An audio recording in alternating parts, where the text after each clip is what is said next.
Hoy quiero hablarte de un tema que está de moda, pero que se explica poco y mal. Quiero que sepas la diferencia entre probióticos, prebióticos, simbióticos y posbióticos, que son todas estas cosas. Seguramente escuchaste frases como toma probióticos, que te va a ir bien, pero nadie te aclara que no son todos iguales. Algunos sirven para el SIBO, otros para la candidiasis, otros para regular el tránsito intestinal o para reforzar las defensas. Bueno, me presento, soy Verónica, licenciada en nutrición y doctora en nutrición y ciencia de los alimentos, especializada en salud digestiva. En este video quiero contarte con claridad científica qué son, cómo funcionan, qué diferencias hay entre ellos y qué tienes que mirar antes de gastar tu dinero en un suplemento. Empezamos por los probióticos, que quizás son los más conocidos. ¿Qué son los probióticos? Son un conjunto de microorganismos vivos que cuando se administran en cantidades adecuadas confieren un beneficio para la salud. Aquí lo importante es la palabra vivo y la palabra adecuado. No vale cualquier bacteria ni en cualquier cantidad. Es importante que estos microorganismos lleguen vivos al intestino para que puedan cumplir su función. Por eso es tan importante la palabra vivo y la cantidad adecuada. Si no llegan en la dosis que necesitan, no están cumpliendo su función.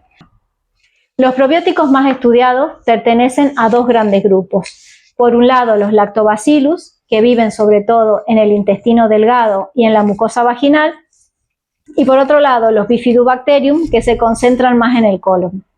Cada cepa tiene un efecto distinto. Por ejemplo, el Lactobacillus rhamnosus GG es útil para diarreas causadas por antibióticos y en alergias.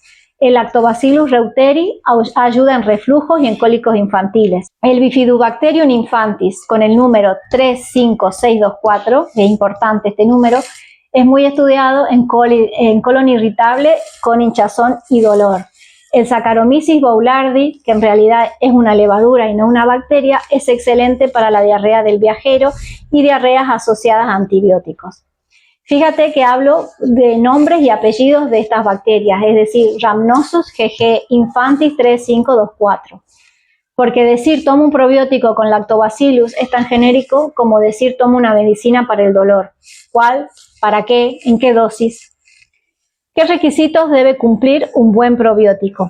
Un probiótico de calidad debe cumplir varias condiciones. Primero, que la cepa esté claramente identificado y tenga estudios clínicos detrás. Segundo, que llegue viva al intestino. Para eso debe resistir el ácido gástrico y la bilis. Que se administre en una cantidad suficiente. Normalmente hablamos de miles de millones de unidades formadoras de colonia o UFC. Y que sea seguro y no transfiera genes de resistencia a antibióticos. Hoy, por ejemplo, se habla mucho de probióticos de cuarta generación. Estos son unos probióticos que están microencapsulados o protegidos para garantizar que lleguen vivos al intestino y actúen donde deben actuar. Son más caros, sí, pero tienen un respaldo en cuanto a supervivencia y eficacia. ¿Y qué pasa con los probióticos provenientes de los alimentos fermentados?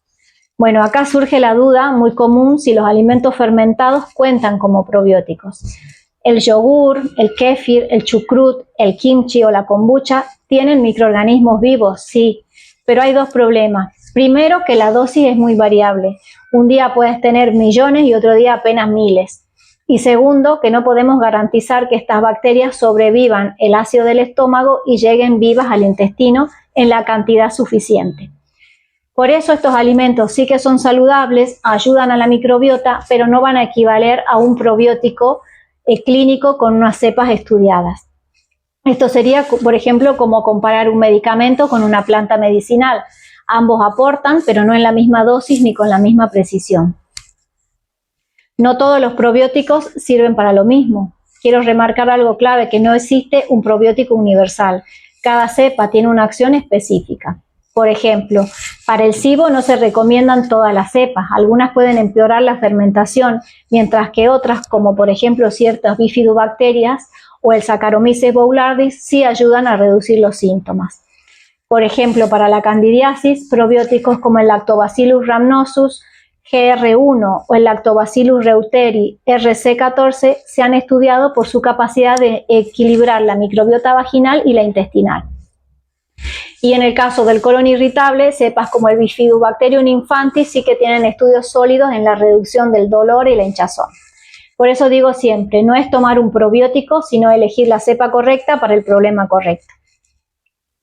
Bueno, ahora pasamos a los prebióticos. ¿Qué son los prebióticos? Los prebióticos no son bacterias, sino son el alimento de las bacterias, es decir, son fibras o compuestos que nosotros no digerimos, pero que nuestras bacterias buenas sí, y lo aprovechan, les sirven como alimento y sirven para que éstas se multipliquen. Por ejemplo, la inulina, los fructoligosacáridos o FOS que están presentes en achicorias, alcachofas, espárragos, en el plátano, los GOS que son los galactoligosacáridos que están presentes en la leche materna, el almidón resistente que está en el plátano verde, en la patata cocida y enfriada o en el arroz frío. Pero si bien los prebióticos son alimentos muy saludables, no son aptos para todas las personas. Por ejemplo, en el caso de personas con SIBO o con un intestino muy sensible, algunos prebióticos pueden generar más gases y malestar, así que no siempre más fibra es mejor. Luego vienen los simbióticos. Los simbióticos es una combinación del probiótico más el prebiótico en un mismo producto. La idea es dar la bacteria, que sería el probiótico, y el alimento para esa bacteria, que sería el prebiótico. En teoría esto suena perfecto, pero en la práctica depende mucho de la tolerancia, porque si la persona tiene un intestino muy sensible, el prebiótico puede generar más gases al principio. Por eso no todo el mundo los tolera bien desde el inicio. Y por último tenemos los postbióticos. Los postbióticos son los productos que las bacterias generan, es decir, no son las bacterias vivas ni son la fibra, sino son los metabolitos beneficiosos que estas bacterias producen. Por ejemplo, los ácidos grasos de cadena corta, como el butirato, que nutren a nuestras células intestinales, los péptidos antimicrobianos que regulan la microbiota y las moléculas que modulan el sistema inmune. Lo interesante es que los postbióticos no dependen de que la bacteria llegue viva, ya que son sustancias activas listas para actuar. Y hay cada vez más estudios en su uso en la inflamación intestinal y en enfermedades autoinmunes. Bueno, más allá de todos estos suplementos, es importante tener ciertos hábitos que van a ayudar a que nuestras bacterias trabajen mejor. Como por ejemplo, comer más alimentos vegetales variados, porque cada fibra alimenta un tipo diferente de bacterias. Otro sería reducir el exceso de ultraprocesados y azúcares simples, porque van a desequilibrar a la microbiota. Evitar el uso innecesario de antibióticos que barren bacterias buenas y bacterias malas.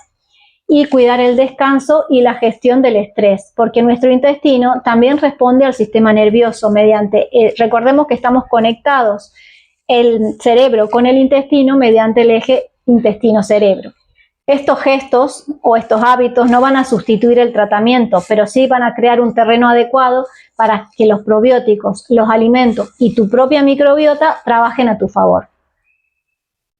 Entonces, el mensaje final que quiero que te lleves con este video es que tanto los probióticos, los prebióticos, los simbióticos y los postbióticos no son lo mismo. Cada uno cumple una función distinta en el equilibrio de la microbiota. Y lo más importante, que no es cuestión de moda ni tomar cualquier cápsula, sino de elegir la cepa adecuada en la dosis adecuada para tu situación concreta. Ahora me encantaría leerte. Cuéntame en los comentarios si alguna vez probaste algún suplemento probiótico o prebiótico, cómo te fue y de qué tema te gustaría que aborde en los próximos videos. Si este contenido te resultó útil, dale like, suscríbete para apoyar al canal y no te olvides de activar la campanita así no te perdés nada de los videos que vienen. Gracias, chao.